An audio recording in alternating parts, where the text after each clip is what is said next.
한반도의 역사를 반만년이라고 하는 이유는 반만년 전엔 한반도에 아무도 살지 않아서가 아닙니다. 그때도 사람들이 살았습니다. 다만 반만년 전에 글이 발명이 돼서 그때부터 역사의 기록이 시작되었기 때문입니다. 그 이전에도 사람들이 존재했지만 기록이 없기 때문에 알 수가 없습니다. 그래서 선사시대라고 부릅니다. 왜 구약의 본론이 5,000년 전에 시작이 됐느냐? 그것도 그때 글이 발명이 됐기 때문입니다. 그때가 아브라함의 시대 정도였다고 추정이 됩니다. 그 이전에 글이 없었을 때는 사람들이 노래와 이야기로 생각을 보존하고 전달했습니다. 창세기 1장부터 11장까지 이야기는 노래로 전달이 되었을 것이라고 봅니다. 왜 신화라는 말이 나오느냐? 신화란 말은 글이 없었을 때 사람들이 노래로서 기억하고 보존했던 것을 일컫는 말입니다. 다만 여기에 매우 중요한 사상이 담겨져 있었기 때문에 사람들이 그것을 보존할 필요를 느꼈던 것입니다. 창세기에는 글이란 말이 한 번도 나오지 않습니다. 글이란 말이 최초로 등장하는 책은 구약의 출애굽기입니다. 시내 산에서 하나님이 돌판에 10계명을 기록하신 사건입니다. 그것이 글에 대한 최초의 언급입니다. 최초로 글을 쓰신 이가 사람이 아니고 하나님이라는 기록은 의미심장합니다. 이것은 하나님이 당신의 뜻을 사람들에게 전하기 위하여 글을 사용하셨다는 뜻이 되기 때문입니다. 글은 인류 역사상 가장 위대한 발명품이지만 글을 읽을 줄 아는 사람은 소수에 불과했습니다. 이건 옛날 얘기가 아닙니다. 중세시대 유럽의 글을 읽을 줄 아는 사람은 인구의 1%에 불과했다고 하고 성직자들 중에도 글을 읽지 못하는 사람들이 많았습니다. 우리나라가 해방되었을 때 문자 해독률이 인구의 25%밖에 되지 않았습니다. 그렇기 때문에 그 옛날 구약 시대에 모세 율법을 읽을 줄 아는 사람이 몇 명이나 되었을까 의문스러운 것입니다. 왜 자유주의 신학자들이 모세 율법 기록 시기를 후대로 잡느냐? 그 이유는 구약 성경을 읽어보면 이스라엘 백성들이 율법을 쉽게 읽고 접했다는 흔적이 등장하지 않기 때문인데 그건 구약이 이후에 기록되었기 때문이 아니고 모세 시대에 모세 율법이 기록되었을지라도 당시 글을 읽을 줄 아는 사람이 극소수에 불과하고 책을 발행하는 기술도 원시적이었기 때문에 사람들이 쉽게 구약을 접하지 못하고 글이 널리 전해지지 못했기 때문입니다. 우리는 다윗이 시편의 저자라고 믿고 있지만 다윗이 과연 글을 쓸 줄 알았는지는 미지수입니다. 우리는 모세가 모세오경을 썼다고 보지만 모세가 그것을 직접 썼느냐? 그럴 것 같지는 않습니다. 그 이유는 우선 분량이 너무 많고 그리고 신명기에 모세가 죽은 사건까지 기록이 된 것을 보면 그것까지 모세가 썼을 것이라고 볼 수는 없습니다. 그렇지만 여러분 그것은 문제가 되지 않아요. 대통령이 자서전을 쓸 때 자기가 직접 쓰는 사람은 없습니다. 전문 문필가가 따로 있어서 그것을 써주지 않습니까? 대통령으로부터 중요한 정보를 전해받되 그것을 직접 쓰는 사람은 문필가입니다. 그럼에도 문필가의 이름으로 출판하지 않고 대통령의 이름으로 자서전을 출판합니다. 케네디 대통령이 취임사에서 한 유명한 말이 있지요.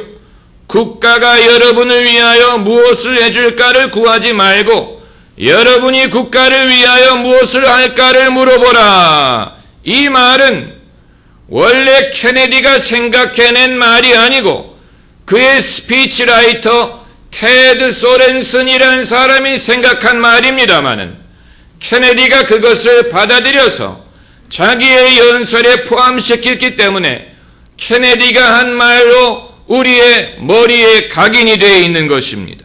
마찬가지로 모세 율법이 모세의 가르침을 받고 모세의 지시를 받은 사람에 의하여 기록되었다고 하더라도 그것을 모세의 율법이라고 부르는 것은 아무런 문제가 되지 않는 것입니다.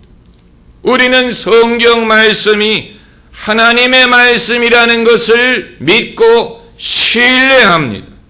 그 이유는 애초부터 하나님의 진리를 보존하는 데 있어서 성경은 보조적인 역할이 아닌 주된 역할을 부여받았기 때문입니다.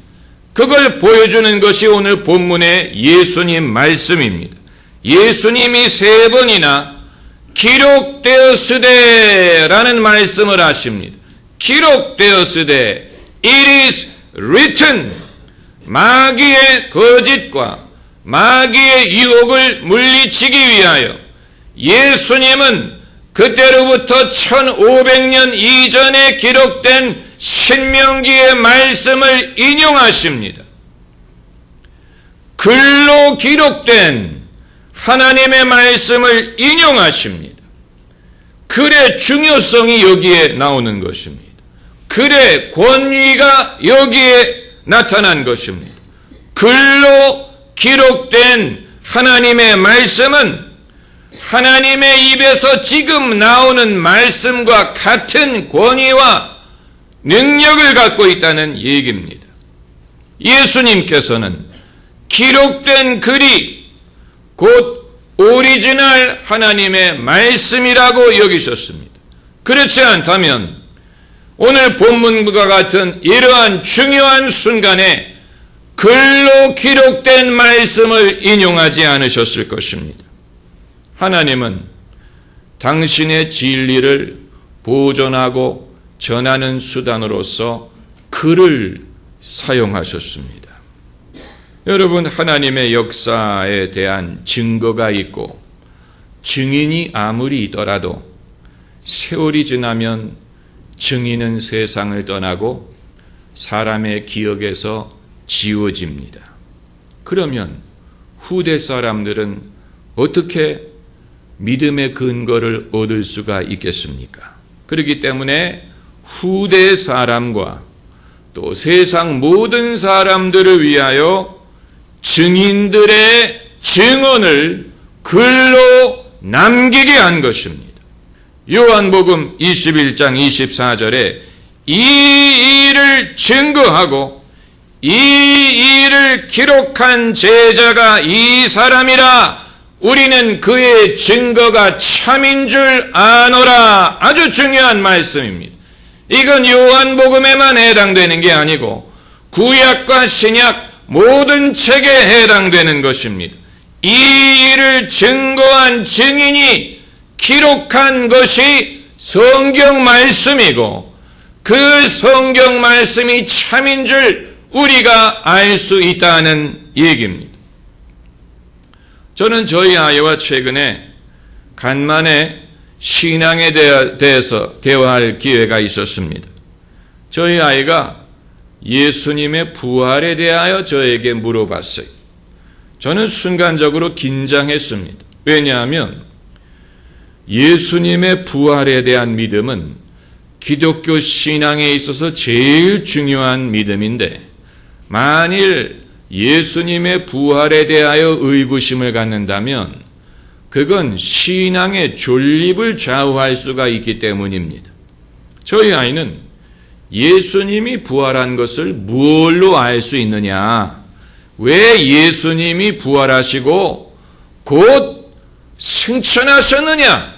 이런 질문을 했습니다. 예수님이 좀 더 오래 계셨더라면 당신의 부활을 더 널리 알릴 수 있었을 텐데 왜 그렇게 짧게 승천하셨느냐라는 질문입니다. 사실 그건 저도 좀 의아하게 생각하는 부분입니다. 예수님이 40일을 계시다가 승천하셨는데 부활이 얼마나 중요한 사건이라는 것을 염두에 두면 40일은 좀 짧은 그런 느낌이 있습니다. 하지만 그건 주님이 정하신 부분입니다. 그건 주님이 결정하신 것이기 때문에 우리가 뭐라고 말할 수 없습니다. 적어도 예수님 보시기에는 40일로 충분했습니다.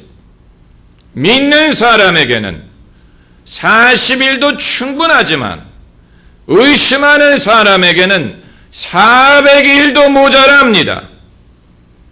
그래서 저는 이렇게 대답했습니다. 만일 예수님의 부활을 내가 직접 봐야만 믿는다고 고집한다면 그건 불가능하다. 왜냐하면 예수님의 부활은 이미 2000년 전에 일어난 사건이기 때문에 우리가 2000년 전으로 돌아가서 그 사건을 목격할 수 없다. 우리가 임진왜란을 다시 볼 수 없는 것처럼 우리가 2차 세계대전을 다시 볼 수 없는 것처럼 그러나 우리가 예수님의 부활을 믿을 수 있는 이유는 그것을 목격한 사람들의 증언을 신뢰할 수 있기 때문이다. 예수님을 부활하신 예수님을 만나보았던 사람들의 증언이 성경에 기록이 되어 있고 그 기록을 우리가 신뢰하기 때문에 예수님의 부활을 믿을 수가 있는 것이다. 그러면서 제가 이런 질문을 했습니다. 천안함 사건이 작년에 일어난 사건이지만 그렇게 최근에 일어난 일에 대해서도 의심하는 사람들이 있지 않느냐. 모든 정황이 천안함 폭침이 북한의 소행이라는 것을 가리킬지라도 북한이 직접 나서서 우리가 했습니다 라고 말하기 전에는 증거를 대라고 의심하는 사람들이 있다. 작년에 일어난 일에 대해서도 의심할 여지가 있다면 2000년 전에 예수님의 부활 사건에 대해서 그 당시에도 의심하는 사람이 있다고 성경이 말했는데 믿는 사람은 그들이 생각이 부족해서 믿는 게 아니고 믿을 만한 충분한 이유가 있다고 판단하기 때문에 믿는다. 그래서 나는 성경의 기록이 예수님의 부활뿐만이 아니고 하나님의 역사를 충분히 나에게 증거한다고 믿기 때문에 성경을 신뢰하고 성경의 내용을 신뢰한다. 그랬더니 주제를 다른 것으로 바꾸더라고요. 여러분, 사람이 의심하려면 한도 끝도 없습니다. 우리는 의구심의 종결을 찍고 그리고 결단을 내려야 할 때가 있습니다. 결혼을 앞둔 처녀들이 평소에는 교회도 안 나오다가 결혼을 앞두고는 금식 기도하고 기도원에 가서 기도하는 이유는 의구심의 종결을 찍을 필요를 느끼기 때문입니다. 이 사람일까? 아니면 더 좋은 사람이 있을까? 내가 손해보는 게 아닐까? 내가 행복할까? 돈은 많이 벌까? 이런 생각하기 시작하면 생각이 꼬리를 물고 의구심을 지어버릴 수가 없는 것입니다. 결혼뿐만이 아니고 모든 것이 마찬가지. 사람은 많이 배울수록 많이 알수록 그것이 결정을 하는데 도움이 되는 것보다는 이렇게 할까 저렇게 할까 이리로 갈까 저리로 갈까 돌아서 갈까 기다릴까 말까 살까 팔까 도무지 결정을 내릴 수가 없는데, 그러므로 훌륭한 지도자의 이 조건 중에 하나가 제한된 정보를 가지고 책임 있는 결정을 내릴 수 있는 리더십이 아닙니까?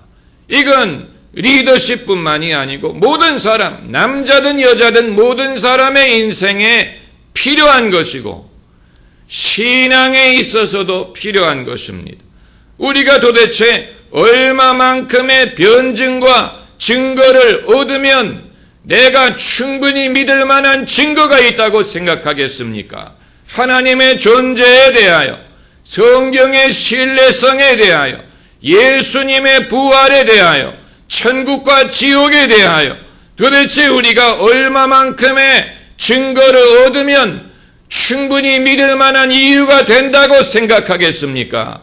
만일 나는 더 충분한 증거를 얻기 전에는 믿지 않겠다라고 생각하는 사람은 인생이 너무 짧아요.